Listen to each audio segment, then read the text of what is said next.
Sangat Penduduk nurut. sana ini nurut loh. Nggak ada demo, nggak ada keberatan, nurut loh, ini nurut. Ya kan banyak yang bilang udah nurut aja sama pemerintah, enak lu, kan gitu. Untuk IKN nih ya, Babe Aldo menyarankan jalan keluar. No tuh, siapa yang pendukung Jokowi, siapa. Dan semoga Allah Subhanahu wa Ta'ala menghancurkan sehancur-hancurnya para pelaku pembantaian 6 syuhada pengawal kami dan yang memerintahkannya, serta para aktor intelektualnya juga yang merestuinya, dan semua yang terlibat dalam pembantaian sadis dan brutal tersebut secara langsung maupun tidak langsung.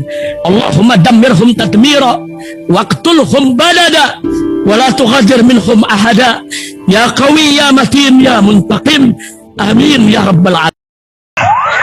Allahu Akbar, Allahu Akbar. Baju koko Habaib Putih present Al-Godi.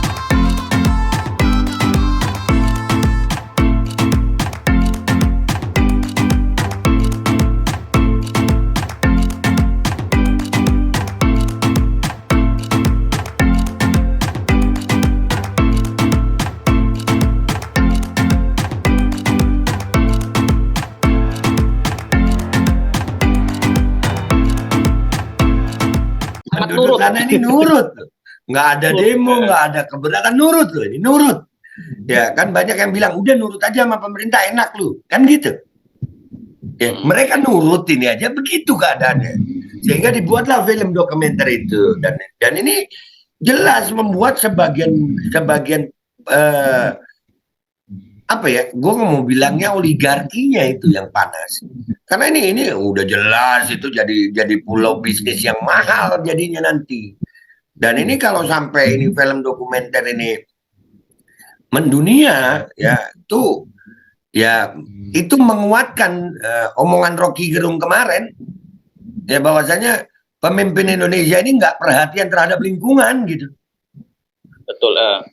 Ya jadi ini mudah-mudahan aja cuman karena izin ya, karena itu tadi di alasannya ya, kita harus menerima alasan mereka, itu benar, itu benar, kita harus akui itu benar. Iya, nggak boleh izin keramaian itu hanya beberapa jam sebelum acara, nggak boleh memang. Itu aturan. Baik, kita hormati aturan itu. Hanya saja kita lihat 3 hari ke depan ada lagi nggak itu pemutaran film. Kalau sesuai dengan izin, tapi masih dilarang juga, itu kayaknya film dokumenter itu akan tayang di channel YouTube kita. Kita yang bikin tayang. Ya, betul. Kita kenalkan sama dunia gitu. Justru dengan adanya pelarangan seperti ini, gue sebenarnya nggak tahu ada film dokumenter itu. Tapi setelah tahu ada masalah ini, ya jiwa-jiwa apa ini namanya? Jiwa-jiwa mau dibilang pembangkang, bukanlah, jiwa-jiwa pembela rakyat lah. Ya kami melihatnya, wah ini makin akan kita viralin. Andai kata ini kalau nggak dilarang mungkin kita nggak tahu ini ada ini. Ya kan? Kalau nggak dilarang kita nggak tahu. Tapi karena makin dilarang, lah akhirnya makin viral. Nah, itulah kadang-kadang kalau kita dalam Islam itu ada ayat Quran yang berbunyi a'udzubillahi minasyaitonirrajim wa makaru wa makarallah wallahu khairul makirin. Iya, jadi mereka mencoba membuat tipu daya, tapi Allah sebaik-baiknya pembuat tipu daya gitu. Artinya larangan mereka justru akan membuat film ini makin mendunia. Andai kata nggak usah dilarang, mungkin kita nggak tahu sekarang, mungkin nggak kita bahas sekarang, ya kan? Siap. Ya, dan itu kan rencananya di situ berarti kan nobar begitu aja, nobar lah, ya kan? Padahal kalau nobar bola aja nggak perlu izin banget ya. Nobar bola kan dia ada nobar bola, ya kan? Andai kata nggak usah dilarang malah kita nggak tahu, tapi ini akan membuat gue nyari itu film, ya gue cari deh tuh film, dan mungkin akan gue tayangin gitu supaya dunia luar tahu juga. Dan ya ini sekali lagi ini membuktikan juga bahwasannya negeri ini kayaknya sedang dikuasai oleh oligarki gitu, sampai rakyat penduduk asli loh ini penduduk asli, nggak ada yang lebih berhak dengan itu kecuali mereka. Pemerintah ini kalau sesuai dengan amanat Undang-Undang Dasar 1945 itu nggak boleh ngerebut begitu itu. Iya, mereka juga sudah mendiami wilayah itu sudah ratusan tahun sejak nenek moyang yang dulu pernah sampai di pulau itu, Nah, kan memang kurang ajar sekali memang ya. Jadi oligarki itu memang tadi ya, yang penting benar-benar cuan ya mereka itu ya. Sampai-sampai ya bodo amat lah ya, itu urusan pemerintah lah kalau masalah rakyat mau dipindahin kemana kek. Yang penting kalau pulau ini sudah jadi mau cuan ya cuan itu. Emang ya benar memang yang berkuasa itu oligarki itu. iya. Dan itu kelihatan banget karena mereka juga bermodal. Padahal kalau mereka tuh, ya Allah, rakyat sana gua pernah angkat ini di konten, pernah gua angkat. Rakyat sana nurut, nurut. Jadi sebenarnya mereka kalau nggak salah peternak dulu, peternak dan petani, ya, Petani. peternak petani, terus dijadiin nelayan. Akhirnya nelayannya lautnya dijadiin taman nasional, habis gitu dijadiin taman nasional wisata, mereka jadi guide dan bikin pernak-pernik wisata. Sudah.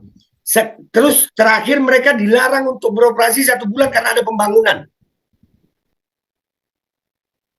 Ini apa gitu? Ini makanya wahai rakyat Indonesia, lu nurut juga diinjak gitu. Ya sama-sama diinjak mending lawan kan gitu. Iya, mati ya mati lah, mati tanam, jangan repot. Jadi benar bisa dikatakan memang rakyat Labuan Bajo ini ya masyarakat yang paling nurut, betul. Sudah sampai itu kan satu generasi ya, disuruh ganti profesi berkali-kali ya. Itu kan nggak mudah loh ya, orang yang dari bertani beternak tiba-tiba suruh jadi nelayan ya. Ini kan ada tahap apa namanya Penyesuaian. Penyesuaian ya, betul, penyesuaian dan lain sebagainya. Belajar ya, mungkin yang tadinya sama sekali belum pernah melaut, dia harus belajar benar-benar penyesuaian. Ya udah tahun-tahun melaut, suruh ganti lagi. Ini kan ya pusing gitu ya. Pusing lah ya, kita aja pusing mungkin ya. Kalau dari kerja apa, pindah kerja mungkin ya, pindah kerja saja dari mungkin apa namanya di bidang yang sama, cuma beda kantor saja. Kadang kita butuh penyesuaian, apalagi ini beda kerjaan ya, beda kemudian keahlian ya, harus menyesuaikan. Ya beda SOP, harus kota ganti terus. Ini masih satu generasi. Ini kan benar-benar sudah nurutnya luar biasa, tapi diinjak-injak terus ya. Benar-benar kalau nggak ada perlawanan ya kebangetan juga sih sebenarnya. Ya itulah. Mungkin rakyat sana juga nggak bisa melawan karena jumlahnya sedikit mungkin. Jumlah aparat bisa sangat banyak gitu. Loh, kita ini aparat keamanan aja ya, kalau kita ingat yang ini kejadian dalam masjid itu aja tuh kita ngelihatnya, aduh, udah ya, kadang-kadang kalau udah ketutup duit emang suka begitu kayaknya ya. Iya, siap. Oke ya, semoga ya kita doakan lah ya. Kalau nggak salah Labuan Bajo ini kan masyarakat yang secara akidah saudara kita, mayoritas Muslim di sana itu ya. Jadi mungkin yang membuat juga mungkin Gubernur NTT ini ya, yang suka bikin heboh ini nggak terlalu peduli juga dengan mereka ya. Bisa jadi. Mungkin kita lanjut ke berita lain sekalian ya, biar nggak terlalu lama waktunya. Siap. Ini ada komentar dari Wakil Kepala Otorita IKN, Doni Rahajo, yang mengatakan jika pembangunan IKN ya dilakukan seperti sekarang, itu IKN bisa tenggelam. Nah ini dikatakan Doni Rahajo ya ketika beliau tidak lama dilantik menjadi wakil ketua ya, kepala otorita IKN. 1 bulan setelah dilantik di Bogor, saya katakan di depan Pak Presiden, Pak, mohon maaf, saya punya pengalaman bangun 5 kota tapi di swasta. Kalau pendekatan pembangunan seperti saat itu, membangun bendungan, istana, kantor, masjid, jalan, drainase, saya katakan kota ini akan tenggelam, kata Doni dalam sambutannya di acara konsultasi publik RUU Perubahan UIKN yang disiarkan virtual ya, hari kemarin Jumat 4 Agustus 2023. Doni mengatakan bisa biaya triliun rupiah yang digunakan untuk pembangunan berbagai infrastruktur IKN termasuk transportasi akan terbuang sia-sia. Kondisi ini pun dapat dilihat langsung dari pembangunan sejumlah kota-kota baru di dunia. Contoh pembangunan ibu kota baru Putrajaya, Sejong, Korea Selatan, Canberra, Australia, Brasilia, Naypyidaw, Myanmar, mati tenggelam.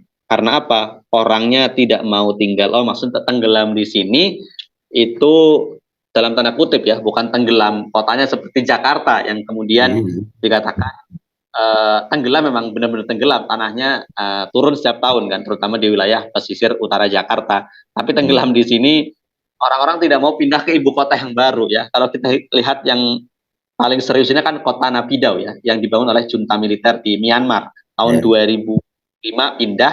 Itu kalau kita lihat di Google Maps dan kemudian foto-fotonya, itu jalan selebar itu mobilnya cuma bisa dihitung ya. Artinya kan nggak ada yang mau pindah ya. Masyarakatnya masih tetap di ibu kota yang lama, Yangon ya, Yangon ya. Jadi karena mungkin tadi ya, karena pemerintahan terlalu militeristik ya, mereka takut dan lain sebagainya, mereka memindahkan ibu kota ini. Dan ini gimana nih IKN ini ya?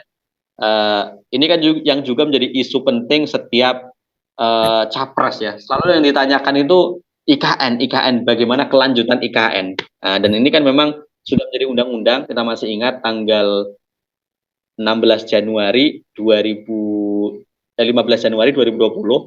Tidak lama kemudian kita masih ingat korbannya, wartawan senior FNN, Bung Edi Mulyadi ya, yang melakukan kritik terhadap pengesahan undang-undang IKN, yang kemudian disorot itu ya tadi kata-kata jin buang anaknya. Lagi-lagi seperti itu, bukan materi kritiknya yang kemudian dijawab argumen, tapi dibelatkan ya kata-kata yang sebenarnya nggak penting banget ujung-ujungnya itu tempat jin buang anak gitu. Jadi gimana Ben? Gue mungkin akan punya pendapat yang berbeda. Gue setuju IKN, cepetan deh pindah sono, terutama pendukung Pak Jokowi, ke sono semua deh. Iya udah jangan lambat gitu. Lu bantuin bangun itu para pendukung Jokowi, pendukung rezim ya. Udah biar enak deh, lu di sono deh. Iya kan itu puja-pujaan itu kan harus jadi. Iya cepetan udah cepetan. Iya, gua capek, kita mau ngasih taunya udah capek gitu. Jangan sampai kita berbicara kasar ntar dipolisiin lagi kasusnya. Ya sudah ada, Rocky Gerung sudah kena, ya Bang Edi udah ngerasain, ya kan. Gue jangan, enggak setuju gue IKN lanjutin. Dan tolong Pak, tolong, karena Pak Jokowi pernah bilang itu tahun 2023 atau 2000 berapa udah mau siap, ada pernyataan Pak Jokowi kan? Oh iya. Bulan Februari 2023 gedung-gedung sudah gedung-gedung apa ya itu sudah terbangun di IKN. Iya, udah iyain. Tolong para pendukung Pak Jokowi, pendukung IKN cepetan pindah udah. Biar enak udah. Nah, kan mau membuktikan kota itu sukses atau tidak, ya seperti kata tadi ini, yang tadi pengawas tadi Pak Sapa itu tadi katanya akan tenggelam. Enggak Pak, buktiin. Itu yang memuji-muji IKN sekarang suruh berangkat, termasuk Pak Prabowo, berangkat Pak, berangkat cepetan. Ya kadang-kadang gue juga ketawa juga ngeliat Pak Prabowo setuju sama IKN lah, bikin singkong aja gagal kemarin, bingung gue. Itu di Kalimantan juga ya, food estate di Kalimantan Tengah, berapa ribu hektar itu ya, hutan sengaja digundulin buat food estate, ujung-ujungnya gagal. Ya ini akhirnya kan oligarki sawit, ujung-ujungnya oligarki sawit yang tersenyum, digantiin sawit bentar lagi. Gue lagi mikir gini, orang-orang ini bela-belain IKN, bikin kebun singkong aja gagal, sosokan mau bikin kota. Bingung gue, ngopi dulu gue, takut ntar nyeplos gue.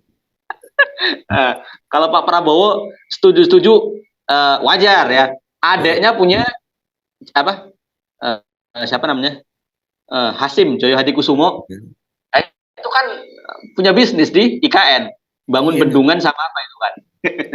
Makanya gua menyarankan kepada para pendukung Pak Jokowi yang terhormat, yang jenius, yang hebat-hebat, udah cepetan pindah.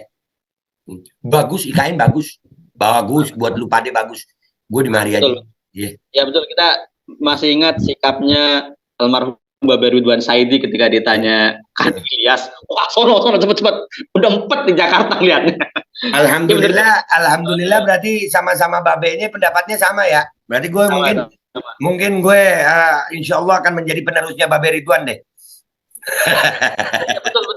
Daripada Pak Jokowi sibuk nawarin IKN ke Singapura ya, sampai minta warga Singapura tawar-tawarin, sampai bolak-balik ke Cina juga nawarin IKN, sampai ke Justin Trudeau, Perdana Menteri Kanada, minta dana pensiun di Kanada itu diinvestasikan ke IKN.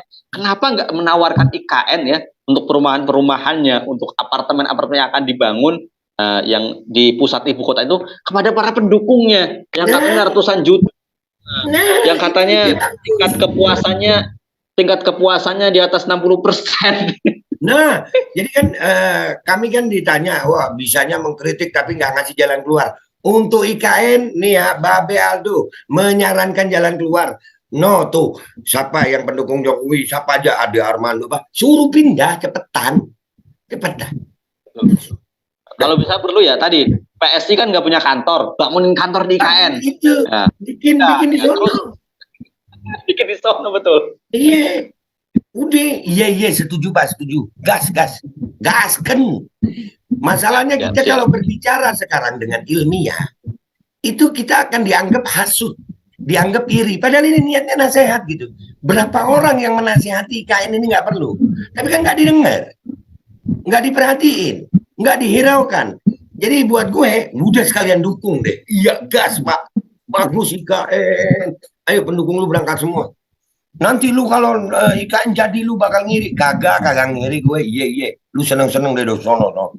Iya. Dan itu para yang bela-belain IKN semuanya berangkat. Itu akan kita lepas dengan rebana no. Tola al-badru alaina deh. Begitu. Jadi gue sebenarnya kalau udah ngebahas IKN ini gue males ngebahas dengan ilmiah. Karena banyak para tokoh-tokoh yang sudah dengan ilmu mereka, dengan kemampuan mereka menasihat. Bismillahirrahmanirrahim guys, sekarang ada Babe Roland, Babe Roti Molen. Roti ini dibuat yang pasti rasanya enak ya, ada 3 rasa. Ada pisang keju, ada tape keju, ada pisang coklat. Ini dibuat tanpa bahan pengawet dan melayani pesanan-pesanan kalian yang seputaran Jabodetabek, bisa buat nemenin ngopi, buat acara-acara boleh. Dan ini karena gue paling suka pisang keju, ini gue dulu yang nyoba nih. Ya, dia tuh kayak crunchy gitu depannya tuh. No.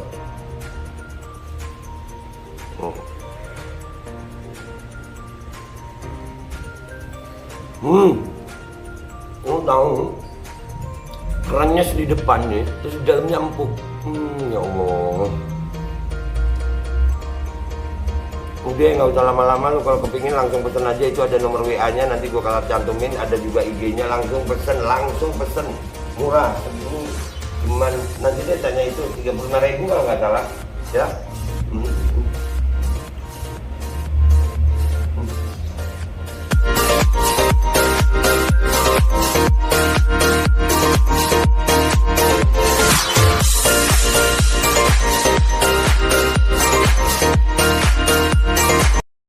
Assalamualaikum warahmatullahi wabarakatuh guys. Alhamdulillah gue lagi di Jember dan gue dapat produsen Golden Pro MHA Vito. Ini guys, bahan-bahannya itu di dalamnya ada jintan hitam, ada broto wali, ada sambiloto, ada jahe, pegagan, ada madu hitam, ada propolis dan probiotik. Dan ini alhamdulillah gue udah berapa hari ya, 4 hari gue nyoba ini. Ini langsung aja guys, dia madunya madu hitam ya. Ya bukan madu bini, bukan madu hitam. Ini untuk obat dan untuk imunitas tubuh.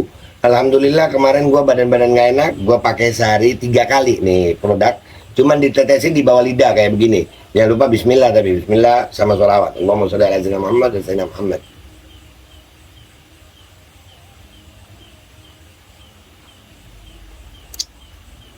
Dah begitu aja, sehari 3 kali.